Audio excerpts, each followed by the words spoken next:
Now, B part 5, Lie derivative and Killing vectors. Lecture 2, obtain a curve, now gamma, that this gamma belongs to the manifold, the three-dimensional manifold. Now we'll consider I, capital I, as a real open interval, in this case, typically minus epsilon to plus epsilon, that this belongs to the real numbers R. See? This I here, it serves as a domain of the smooth curve, capital gamma. Now, I, you see, I, in this case, it maps, okay, points on real numbers to the manifold. You see, that's important observation that I'm saying over here. So the variable t belongs to I, serves as a parameter that traces the curve gamma. The condition gamma at 0 is the point P, ensures that the curve passes through the point P. Point P belongs to the manifold.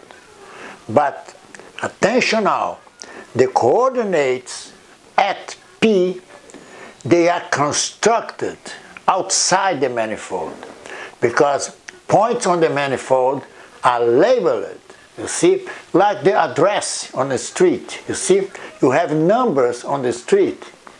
You can't add this number, take derivative of this number, because this we call labeled points. You see that in the manifold there is no calculation. You see, all the calculations are made outside the manifold. You see, that's a way to create points, okay, in which the coordinates of these points are generated, again, I'm insisting on this, outside the manifold. You see, so this figure, you see, outside the manifold, okay, this is I over here, you see, this is belongs to the real number. This is a real number between minus epsilon and plus epsilon. That's a very, very teeny discrete interval, okay, in this case over here. So minus epsilon plus epsilon are discrete points. You see, this is the interval over here. So if you move t, that's t over here, you see, then you can, that's that important point, we can obtain the Euclidean coordinates, x1, x2, and x3, depends on t, you see. But at 0, you see, we define a point P, x1 of 0, 0, and 0. Again, I'm insisting, okay, and emphasize this. This point P is created outside the manifold, you see, at phi of 0. Next, I will present a numerical example that will clarify, you see, what I'm saying over here. Now, that's before, see, I define this is a curve I call here, this is a blue one, a curve gamma, you see, is defined between this interval here, minus epsilon plus epsilon, and I set minus 0.1 and plus 0.1. That's the interval over here. You see, the interval over here. So let's define a parameterized curve. In this case, a phi of t in R3. Attention now, this function here does not belong to the manifold. Okay, they are created outside the manifold. It's a point which I like to emphasize this.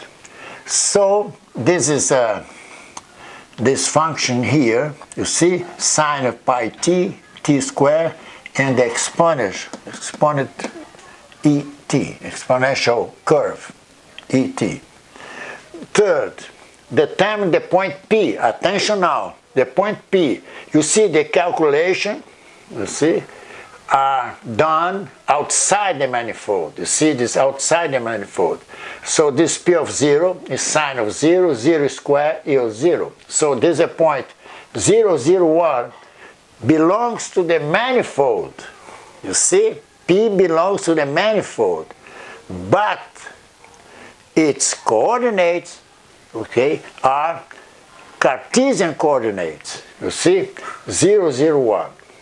That's then I will define a curve gamma as the image of phi, you see, over the variable t that varies from minus 0.1 to plus 0.1. See? Then here is a simple calculation. See? You take the calculator, and that just from minus 0.1 to plus 0.1, and just calculate x1 of 0 in this case. This is x1 of 0 is over here. Now this is x1 of minus 0.1. Is in this case the coordinates are minus 0.31, t squared is 0.01, e to the power t is 0.91. So you can do all this calculation here. But if you want, you see, use the octave. You see, there's a program, there's a MATLAB program, just to draw this curve. You calculate and draw this curve. That's what I'm writing over here. We could use, for instance, the octave to plot gamma. Observation, observation, observation. Recall that points on a manifold are labeled. So there is no calculation, okay, using this point.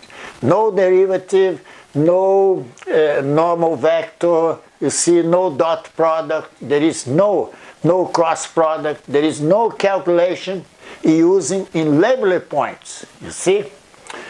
So, in this case, so all the calculation must be involving, in this case, changing our variable t.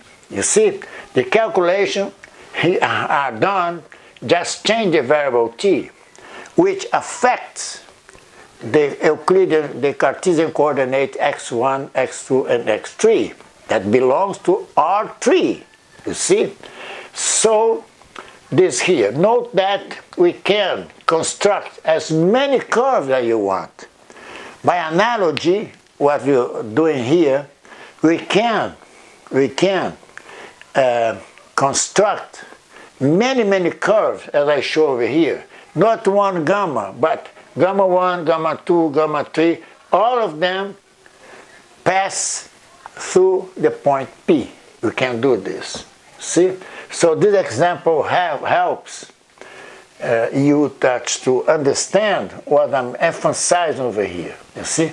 Because in the literature in general, they don't show from where this point appeared. They don't know. They just use the coordinates over here.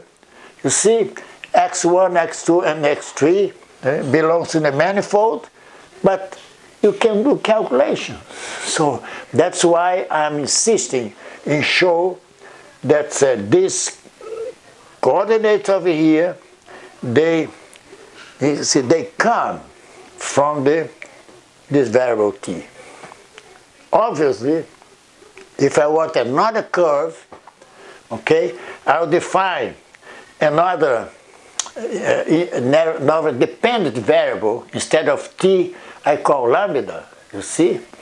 And I enforce for lambda is equal to 0 just to lead the same point P. You see? So, over the interval also is a small interval. You do the same as I did here. The third curve, you have t lambda, let's call delta, you see? So for each one, I generate as many curves as I want for this point P. See, that's it.